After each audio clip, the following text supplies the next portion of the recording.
Elle grignote petit à petit, étage par étage, les 60 logements du bâtiment La Place, un immeuble de 4 étages construit dans les années 60 pour loger à Châtellerault, alors ville industrielle, les ouvriers des fonderies de la sous-traitance automobile. Le quartier, qui a depuis beaucoup changé, attire des nostalgiques comme ce Châtelleraudais venu aujourd'hui pour l'immortaliser. Je suis venu prendre une photo parce qu'en 62, avec mes parents, on est venu à la plaine d'Auzon.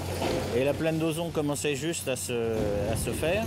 Et puis depuis quelques temps, je reprends toutes les modifications qui se font au niveau de la plaine d'Auzon, c'est-à-dire toutes les destructions pour me faire une sorte d'album personnel. Si l'idée de la réhabilitation de cet immeuble a effleuré un temps l'esprit des décideurs, après mûre réflexion, elle a été finalement écartée. Compte tenu de l'évolution des normes thermiques, il devenait très difficile et très coûteux pour un rendu en fait pas forcément très exceptionnel de réhabiliter le bâtiment dans son ensemble, y compris de toucher à l'enveloppe et le mode de production du chauffage. Depuis 7 ans, le bailleur social et la ville de Châtellerault ont entrepris une série de démolitions dans le quartier pour le désenclaver. Cet immeuble, le 7e détruit, va libérer une réserve foncière d'1 hectare dans la partie nord de la plaine d'Auzon.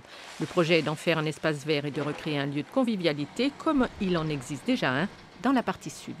On a livré une aire de jeu qui permet d'accueillir des jeunes enfants et également un terrain de boules qui permet de rassembler finalement plusieurs générations en un lieu. Et ça fonctionne plutôt bien. Ça veut dire qu'il y a de la surveillance adulte et en plus il y a de la convivialité. Et donc on essaye de réaliser à plus grande échelle sur ce site la même logique. Le programme de rénovation urbaine a prévu la construction d'un tout autre type d'habitat, maison individuelle ou pas, dans lequel les habitants ont été relogés. Reste le dernier chantier prévu pour 2016, la destruction de la tour Lyotet, un bâtiment de 12 étages sur le front de Vienne.